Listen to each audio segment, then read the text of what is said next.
Hello aspirants, I am आभास माथुर।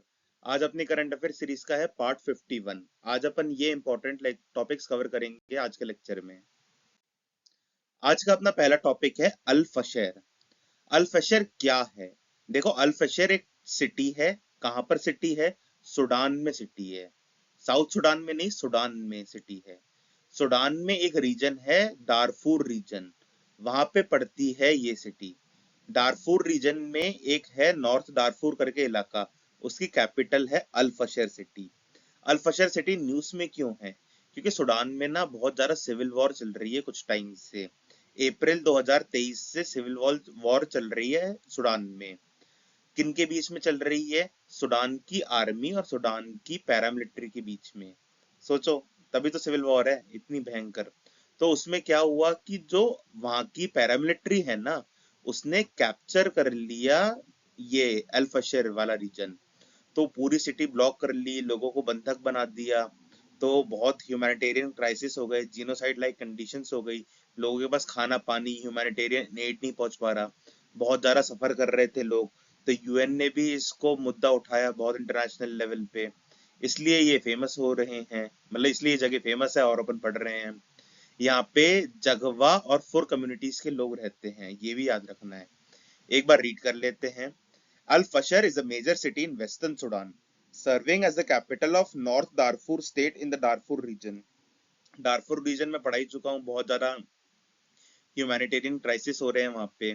ठीक है, आपको याद रखना है अल फशर नॉर्थ दारफुर की कैपिटल है। सूडान की कैपिटल तो खार्तूम है। ठीक है, सिविल वॉर के बारे में देख लेते हैं। Al Fasher has been at the centre of Sudan ongoing civil war since April 2023। देखो, अप्रैल 2023 से यहाँ पे सिविल वॉर चल रही है। इस सिविल वॉर का सेंटर अल फशर ही रहा है, between the Sudanese armed forces and the paramilitary rapid support forces. Sudan की आर्मी और पैरामिलिट्री के बीच में लड़ाई चल रही है, एसएफ और आरएसएफ में चल रही है। आरएसएफ ने ना 2024 में 18 महीने के लिए इस सिटी पे कब्जा कर लिया था। In 2024-25, the RSF imposed an 18-month siege on the city, trapping an estimated 260,000 civilians. The siege involved blocking food, water, medical supplies, and humanitarian aid, leading to starvation, disease outbreaks, famine conditions, and widespread suffering. देखो, बहुत बुरी condition हो गई थी यहाँ पे। According to the recent reports by the UN, the genocide particularly targeted non-Arab ethnic groups like the Zaghawa and Fur communities. देखो, यहाँ पे काफी सारा जेनोसाइड लाइक कंडीशंस भी हुई थी, वायलेंस भी हुआ था। तो इस वायलेंस में, जेनोसाइड में किसको टारगेट करा गया था? नॉन अरब एथनिक ग्रुप्स को करा गया था, जगवा और फुर कम्युनिटीज। अब इस स्लाइड से आपको क्या क्या याद रखना है? अल फशर कौन से देश में है? सूडान में है। अल फशर सूडान के कौन से पार्ट में है? जी, वेस्टर्न पार्ट में है। कौन से रीजन में पड़ता है? अल फशर दारफूर में पड़ता है। नॉर्थ दारफूर की कैपिटल भी है अल फशर। अल फशर सूडान की कैपिटल नहीं है, नॉर्थ दारफूर की कैपिटल है। यहाँ पे सिविल वॉर चल रही है। सिविल वॉर किन दो पार्टीज के बीच में चल रही है? सूडानी आर्म्ड फोर्सेस और रैपिड सपोर्ट फोर्सेस के बीच में चल रही है। उनकी आर्मी और पैरामिलिट्री के बीच में चल रही है। अल्फशर को इन्होंने कब्जा कर लिया था, काफी महीने के लिए सब कुछ ब्लॉक कर दिया था, ये याद रखना है। और यहाँ पे नॉन अरब एथनिक ग्रुप्स रहते हैं अल्फशर में कुछ। उन एथनिक ग्रुप्स का नाम है जगवा और फोर कम्युनिटीज। ये सब आपको याद रखना है अल्फशर के बारे में। ये मैप देख लो। ये जो नीला वाला है ना हिस्सा, लेफ्ट वाले मैप में, नीले वाले हिस्से पे तो आरएसएफ ने कब्जा कर रखा है। लाल वाले पे आर्मी ने कब्जा कर रखा है। येलो वाले पे नॉन गवर्नमेंट फोर्सेस ने कब्जा कर रखा है। तो सूडान में ना बुरी हालत ही चल रही है। सूडान में नदियां भी मिलती हैं, व्हाइट नाइल, ब्लू नाइल मिलती है खार्तूम में, फिर नाइल रिवर बनकर आती है। एक बार जल्दी से सूडान की लैंड बॉर्डर्स देख लेते हैं कि कौन कौन से देश बॉर्डर करते हैं सूडान से। देखो, सूडान के नॉर्थ में आता है इजिप्ट, नॉर्थ वेस्ट में आता है लीबिया, वेस्ट में आता है चैड, साउथ वेस्ट में आता है सेंट्रल अफ्रीकन रिपब्लिक, साउथ में तो साउथ सूडान आता है, साउथ ईस्ट में इथोपिया आता है, और ईस्ट में एरिट्रिया आता है, और ईस्ट में ही रेड सी भी आता है। तो देख लो कितने देशों से बॉर्डर शेयर करता है Sudan. Egypt, Libya, Chad, central African Republic, south Sudan, Ethiopia, Eritrea, 7 देशों से सूडान बॉर्डर शेयर करता है, और एक रेड सी वाटर बॉडी है जिससे बॉर्डर शेयर करता है। सूडान में नाइल नदी मिलती है, व्हाइट नाइल और ब्लू नाइल मिलती है खार्तूम में, जो इसकी कैपिटल है। वहां से इजिप्ट की तरफ नॉर्थ डायरेक्शन में जाती है नाइल रिवर। ये है सूडान। अब बात आती है प्रोजेक्ट वॉल्ट के बारे में। प्रोजेक्ट वॉल्ट, पहली चीज तो अमेरिका का प्रोजेक्ट है, इंडिया का प्रोजेक्ट नहीं है, ये आपको याद रखना है। प्रोजेक्ट वॉल्ट क्रिटिकल मिनरल से डील करता है, यूएसए के किससे डील करता है, क्रिटिकल मिनरल्स से। देखो 2025 में एक यूएस जियोलॉजिकल सर्वे ने एक लिस्ट बनाई थी क्रिटिकल मिनरल्स की, तो उसमें कुछ 60 आइडेंटिफाई करे थे इन्होंने क्रिटिकल मिनरल्स, उन पे ही टारगेट करता है। यूएसए को मजबूत बनाने के लिए ट्रंप ने लाया है। अब आप बोलोगे अपन क्यों पढ़ रहे हैं यूएसए का ये प्रोजेक्ट, देखो यूएसए वगैरह के प्रोजेक्ट्स आ जाते हैं न्यूज में, ठीक है, तो प्रोजेक्ट पेपर में आ भी सकते हैं, आ जाते हैं, इसलिए अपन पढ़ रहे हैं। एक बार रीड कर लेते हैं, छोटा सा ही है। प्रोजेक्ट वॉल्ट, इसका एम क्या है, एम याद रखना है अपने को, to build a strategic domestic reserve for critical minerals in the United States, structured as an independently govern public private partnership. देखो यूएस वगैरह में ना majorly projects public private partnership में होते हैं, क्योंकि वो कैपिटलिस्ट टाइप ऑफ माइंडसेट है उनका। टारगेट है 60 critical minerals identified by US geological survey 2025 critical minerals list. US geological survey ने 2025 में कुछ लिस्ट बनाई थी क्रिटिकल मिनरल्स की, 60 के करीब, 60 के करीब, तो उन पे ही फोकस है इनका। Focuses on strengthening resilience of civilian industries against supply chain disruptions. इनका टारगेट है कि यहीं पे मैन्युफैक्चर हो जाए, यहीं पे हो जाए, सिविलियन इंडस्ट्रीज में हो जाए, सप्लाई चेन से फर्क नहीं पड़े। सिग्निफिकेंस ये याद रखनी है। Project Vault represents not another industrial policy but a new strategic doctrine. ये कोई नॉर्मल पॉलिसी नहीं है, ये एक बहुत ज्यादा स्ट्रेटेजिक डॉक्ट्रिन है क्रिटिकल मिनरल्स को लेके, in which critical minerals and rare earth elements are not just commodities but strategic assets that are comprehensive national power। मतलब ये इन्होंने बहुत ज्यादा इंपॉर्टेंस दे दी है क्रिटिकल मिनरल्स और रेयर अर्थ एलिमेंट्स को, कि ये सिर्फ कमोडिटीज नहीं है, ये एसेट है बहुत ज्यादा जरूरी वाले, ठीक है। सिंपल सी बात है, क्या याद रखना है स्लाइड से, प्रोजेक्ट वॉल्ट अमेरिका का प्रोजेक्ट है, यूएसए का प्रोजेक्ट है, प्रोजेक्ट वॉल्ट यूएसए का प्रोजेक्ट है, पहली चीज तो यही याद रखनी है। और दूसरी चीज याद रखनी है इस प्रोजेक्ट वॉल्ट का aim, to build a strategic domestic reserve of critical minerals in the United States. United States में इनको अपने देश में ही डोमेस्टिक रिजर्व बनाना है क्रिटिकल मिनरल्स का, बस इतना सही सफिशिएंट है प्रोजेक्ट वॉल्ट के लिए। Tetanus, tetanus and adult Diptera TD vaccine. देखो ये एक वैक्सीन बनाई है सेंट्रल रिसर्च इंस्टीट्यूट ने, जो आता है ministry of health and family welfare के अंडर। उन्होंने एक वैक्सीन बनाई है जो टेटनस से भी बचाव करेगी और डिप्टीरिया से भी बचाव करेगी। एक बार देख लेते हैं टेटनस और डिप्टीरिया होता क्या है। देखो टेटनस भी बैक्टीरिया से होता है, डिप्टीरिया भी बैक्टीरिया से होता है, इसलिए इनकी कंबाइंड वैक्सीन बना दी गई है। टेटनस भी आपको वैक्सीनेशन से प्रिवेंट करा जा सकता है, डिप्टीरिया भी वैक्सीनेशन इम्यूनाइजेशन से प्रिवेंट करा जा सकता है, ठीक है। टेटनस होता है क्लॉस्ट्रीडियम टेटनी से, ये लीड करता है पेनफुल मसल स्टिफनेस से और लॉक जॉ से। देखो टेटनस में क्या होता है कि अगर क्लॉस्ट्रीडियम टेटनी ग्रो हो जाए, बैक्टीरिया ग्रो हो जाए, उससे आपकी मसल स्टिफ हो जाती है और बहुत पेनफुल हो जाती है, और लॉक जॉ भी हो जाता है आपको। और ये स्प्रेड कैसे होता है, ये कंटेमिनेटेड वाउंड से स्प्रेड होता है, कि आपको चोट लग गई, चोट कंटेमिनेटेड हो गई, तो इसलिए कहा जाता है ना कि अगर आपको चोट लग जाए, रोड पे गिर जाओ, लोहे से लग जाए, आपकी चोट, आपका वाउंड कंटेमिनेटेड हो जाए, तो टेटनस का इंजेक्शन ले लेना चाहिए, जिससे बैक्टीरिया क्लॉस्ट्रीडियम टेटनी फैले नहीं और आपकी मसल स्टिफ नहीं हो, आपको पेन नहीं हो, आपको लॉक जॉ नहीं होए, क्योंकि ये टेटनस को बचाया जा सकता है वैक्सीनाइजेशन से। फिर बात करते हैं डिप्टीरिया की। ये भी एक कंटेंजिनियस बैक्टीरियल इन्फेक्शन है। ये होता है कॉर्नी बैक्टीरियम डिप्टरी से। कॉर्नी बैक्टीरियम डिप्टरी से बैक्टीरियल इन्फेक्शन होता है और बीमारी बन जाती है डिप्टीरिया। ये अफेक्ट करती है थ्रोट और एयरवेज को, थ्रोट को और एयरवेज को अफेक्ट करती है ये। इसकी वजह से सांस लेने में दिक्कत हो जाती है, कुछ हार्ट में कॉम्प्लिकेशंस हो जाते हैं, और इसको भी इम्यूनाइजेशन से बचाया जा सकता है, ठीक है। ये जो वैक्सीन बन रही है ना, ये एडवांस लेवल की वैक्सीन बन रही हैं इंडिया यूनिवर्सल इम्यूनाइजेशन प्रोग्राम के तहत। किस प्रोग्राम के तहत बन रही हैं, इंडिया यूनिवर्सल इम्यूनाइजेशन प्रोग्राम के तहत, जो फॉलो कर रहा है वर्ल्ड हेल्थ ऑर्गेनाइजेशन के रिकमेंडेशंस, ठीक है। एक बार रीड कर लेते हैं। Tetanus and adult diphtheria vaccine, इन्हें टीडी वैक्सीन भी कहा जाता है। The TD vaccine protects against tetanus and diphtheria and replaces the earlier tetanus toxoid vaccine. देखो मॉडर्न हो गई, नई तरह की यूज कर रहे हैं, under India Universal Immunisation Programme following World Health Organisation recommendations. Tetanus क्या होता है, tetanus it is a bacterial disease caused by Clostridium tetani leading to painful muscle stiffness and lockjaw. It spreads through contaminated wounds and is preventable through vaccination. Diphtheria, it is a contagious bacterial infection caused by Corynebacterium diphtheriae affecting the throat and airways, potentially causing breathing difficulty and heart complications and is preventable by vaccine. चिंता की बात नहीं है, vaccine ले लो ठीक हो जाओगे, होगा ही नहीं आपको। The vaccine is indigenously developed and manufactured by the central research institute under ministry of health and family welfare. देखो इन्होंने खुद ने बनाई है, खुद ने डेवलप करी है, इंडिजीनियसली डेवलप्ड, भारत में ही डेवलप्ड हुई है, सेंट्रल रिसर्च इंस्टीट्यूट ने डेवलप करी है, जो ministry of health and family welfare के अंडर आता है। अब आपको इस स्लाइड से क्या क्या रखना है याद। ये टीडी वैक्सीन का फुल फॉर्म क्या है, टेटनस और अडल्ट डिप्थीरिया। फिर टेटनस और डिप्थीरिया के बारे में, ये किससे होती हैं, ठीक है। टेटनस होता है क्लॉस्ट्रीडियम टेटनी से, डिप्थीरिया होता है कॉर्निबैक्टीरियम से। इन दोनों को वैक्सीन से बचाया जा सकता है, दोनों बैक्टीरिया होते हैं, ये याद रखना है।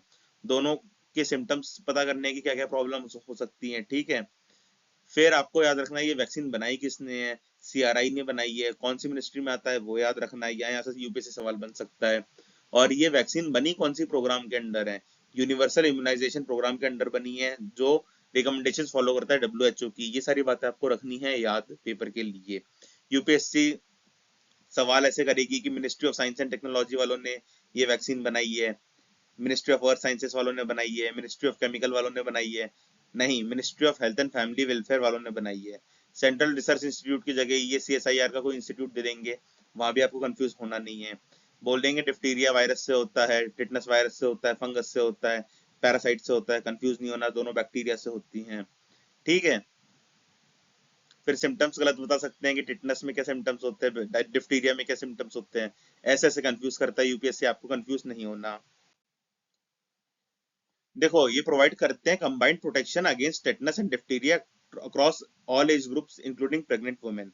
देखो ये जो टीडी वैक्सीन है ना, ये प्रेग्नेंट वुमेन को भी दे सकते हैं, कोई प्रॉब्लम की बात नहीं है, ठीक है। याद रखना है, सवाल आ जाएगा कि टीडी वैक्सीन प्रेग्नेंट वुमेन को नहीं दे सकते, आपको लगेगा हाँ नहीं दे सकते, प्रेग्नेंट वुमेन को तो वैसे वैक्सीन के लिए मना करते हैं, पर यहाँ पे दे सकते हैं, ठीक है। ये एक बहुत बड़ा पेज है, ये भारत को आत्मनिर्भर बना रहा है हेल्थ एंड फार्मास्यूटिकल सेक्टर में, ठीक है। ये immunisation supports the world's largest immunisation programme covering nearly 5 crore beneficiary. ये जो अपना यूनिवर्सल इम्यूनाइजेशन प्रोग्राम है ना, ये वर्ल्ड का सबसे बड़ा इम्यूनाइजेशन प्रोग्राम है, ये बात याद रखनी है।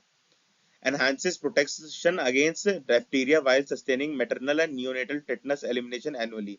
देखो मैटरनल और नियोनेटल टेटनस को तो अपने को एलिमिनेट ही करना ही अपना टारगेट है, ठीक है। बस वही है, बाकी तरक्की हो रही है, ग्लोबल बेंचमार्क्स पे दवाइयां बन रही हैं, बस यही है सब इम्पोर्टेंस, ठीक है। क्या क्या याद रखना है मैंने बता दिया पिछली स्लाइड से। इस स्लाइड से बस इतना याद रखना है कि प्रेग्नेंट वुमेन को भी दे सकते हैं ये डिसीज, और ये एनहांस करेगा protection against diphtheria while sustaining maternal and neonatal tetanus elimination annually. Enhances protection against diphtheria while sustaining maternal and neonatal tetanus elimination gain, ठीक है। अपना टारगेट है मैटरनल और नियोनेटल टेटनस को एलिमिनेट करना, तो उसमें भी ये टीडी वैक्सीन सपोर्ट करेगी, और टीडी वैक्सीन प्रेग्नेंट वुमेन को भी दे सकते हैं, ये सब अपने को रखना है यार। देखो इसमें अपन देखेंगे कि ट्रॉपिक ऑफ कैंसर इंडिया के कितने स्टेट्स में से गुजरता है, क्योंकि यूपीएससी कभी कभार सवाल बना लेती है कि ट्रॉपिक ऑफ कैंसर से कौन कौन से स्टेट्स गुजरते हैं, तो इसलिए अपन पढ़ रहे हैं यहाँ पे। देखो ट्रॉपिक ऑफ कैंसर इंडिया के 8 स्टेट्स में से गुजरता है, 8 स्टेट्स में से गुजरता है, ठीक है। और एक माही रिवर है जो ट्रॉपिक ऑफ कैंसर को 2 बार काटती है, ये सवाल भी यूपीएससी पूछ चुका है। तो आपको क्या क्या याद रखना है कि माही रिवर है वो ट्रॉपिक ऑफ कैंसर को 2 बार कट करती है, ठीक है। एक बार कट करती है, ऊपर जा रही होती है, फिर दूसरी बार नीचे आ रही होती है माही रिवर। तो माही रिवर ऐसी इकलौती रिवर है जो ट्रॉपिक ऑफ कैंसर को 2 बार कट करती है, एक ये फैक्ट तो आप याद रख लें। दूसरा अपने को देखना है ट्रॉपिक ऑफ कैंसर कौन कौन से स्टेट से गुजरता है, तो आइए ये मैप देखिए। सबसे पहले गुजरात से गुजरता है, फिर राजस्थान से गुजरता है, फिर मध्य प्रदेश से गुजरता है, फिर छत्तीसगढ़ से गुजरता है, फिर झारखंड से गुजरता है, फिर वेस्ट बंगाल से गुजरता है, फिर त्रिपुरा से गुजरता है, फिर मिजोरम से गुजरता है। आप एक बार मैप देखिए, ये मेजरली सेंटर ऑफ इंडिया से ही गुजरता है। इसमें आप देखो ध्यान से कैसे कैसे गुजरता है। अपन इसको देखेंगे वेस्ट से ईस्ट करेंगे स्टेट्स को। गुजरात सबसे वेस्ट में है और मिजोरम सबसे ईस्ट में है, ठीक है।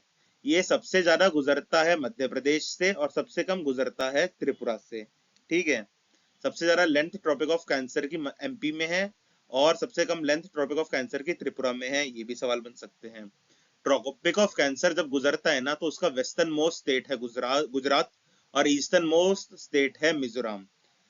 ट्रॉपिक ऑफ कैंसर के गुजरने वाले स्टेट्स को वेस्ट टू ईस्ट भी अरेंज करने को आ सकता है। ठीक है, ईस्ट टू वेस्ट भी आ सकता है, वेस्ट टू ईस्ट भी आ सकता है। अपन पहले वेस्ट टू ईस्ट देख लेते हैं। वेस्ट में सबसे पहले गुजरात है, फिर राजस्थान है, फिर मध्य प्रदेश है, छत्तीसगढ़ है, झारखंड है, वेस्ट बंगाल है, फिर त्रिपुरा है, फिर मिजोरम है। अब अपन ईस्ट से वेस्ट भी एक बार देख लेते हैं। ट्रॉपिक ऑफ कैंसर ईस्ट से वेस्ट कैसे गुजरता है इंडियन स्टेट्स में। सबसे पहले मिजोरम, फिर त्रिपुरा, फिर वेस्ट बंगाल, फिर झारखंड, फिर छत्तीसगढ़, फिर मध्य प्रदेश, फिर राजस्थान, फिर गुजरात। ठीक है, एक बार ये मैप देख लो, समझ लो अच्छे से। Tropic of Cancer states through which it passes in India. Tropic of Cancer passes through 8 states in India. States west to east हैं, Gujarat, Rajasthan, Madhya Pradesh, Chhattisgarh, Jharkhand, West Bengal, Tripura, Mizoram. East to west है मिजोरम, त्रिपुरा, वेस्ट बंगाल, झारखंड, छत्तीसगढ़, मध्य प्रदेश, राजस्थान, गुजरात। ठीक है। The tropic of cancer 23.5 degree north passes through 8 states of India. ये वो 8 state हैं, आपको याद रखने हैं। वेस्ट टू ईस्ट भी आपको याद रखना है। सबसे ज्यादा मध्य प्रदेश से गुजरता है, सबसे कम त्रिपुरा से गुजरता है, ये भी आपको याद रखना है। ठीक है, अरेंज करने को आ जाएगा कि आप वेस्ट टू ईस्ट अरेंज करो उन स्टेट्स को जिनसे ट्रॉपिक ऑफ कैंसर गुजरता है। 4 स्टेट्स आ जाएंगे, आपको अरेंज करना होगा। वेस्ट टू ईस्ट भी आ सकता है, ईस्ट टू वेस्ट भी आ सकता है।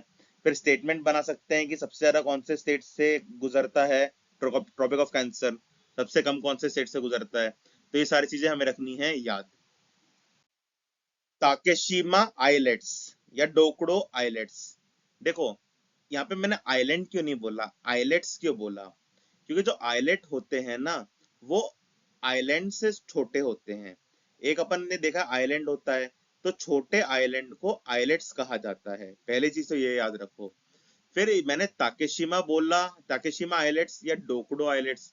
ऐसा क्यों, क्योंकि ताकेशिमा आइलैंड्स एक आइलैंड है। ठीक है, कहाँ पर है वो आइलैंड, सी ऑफ जापान में एक आइलैंड है जिसे ईस्ट सी भी कहा जाता है। सी ऑफ जापान को ईस्ट सी भी कहा जाता है, एक तो ये याद रखो। फिर ईस्ट सी या सी ऑफ जापान में एक आइलैंड है, यानी एक छोटा आइलैंड है जिसको जापान वाले ताकेशिमा आइलैंड कहते हैं और साउथ कोरिया वाले डोकडो आइलैंड कहते हैं। क्योंकि ये एक डिस्प्यूटेड आइलैंड है इनके बीच का, क्योंकि ये कोरियन पेनिनसुला से भी बराबर दूर है और जापान के एक होन्शु आइलैंड है उससे भी बराबर दूर है। तो यहाँ पे बहुत ज्यादा डिस्प्यूटेड एरिया है साउथ कोरिया और जापान के बीच में।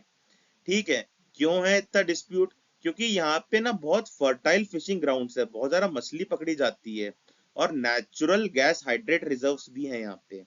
क्या क्या है, फिशिंग ग्राउंड्स बहुत फर्टाइल हैं और नेचुरल गैस हाइड्रेट रिजर्व्स भी हैं यहाँ पे। और ये जो होता है ना अनक्लॉज का एक्सक्लूसिव इकोनॉमिक जोन, वो भी मजबूत होगा ये आइलैंड जिस देश के पास आएगा। तो इन सब चीजों को देखते हुए इस आइलैंड पे डिस्प्यूट बना हुआ ही है। और ये कब से है, देखो जापान ना पहले रूल करता था कोरिया पे, कॉलोनियल रूल था जापान का कोरिया पे 1910 से 1945। तो उसके बाद से ही ये डिस्प्यूटेड बना हुआ है। एक बार रीड कर लेते हैं। Takeshima Dokdo islands, the islets are known as Liancourt rocks called Takeshima in Japan and Dokdo in South Korea. ये ना लियानकोट रॉक से बने होते हैं। लियानकोट रॉक को जापानीज में ताकेशिमा बोला जाता है और वहां पे कोरियन में डोकड़ो बोला जाता है। The dispute reflects unresolved historical grievance linked to Japan's colonial rule of 1910 to 1945। यहाँ से अपने को ये भी याद रखना है कि जापान का कॉलोनियल रूल था कोरिया पे, कब था, 1910 से 1945 तक साउथ कोरिया पे जापान का कॉलोनियल रूल था। An islet is a tiny landmass surrounded by water smaller than a regular island।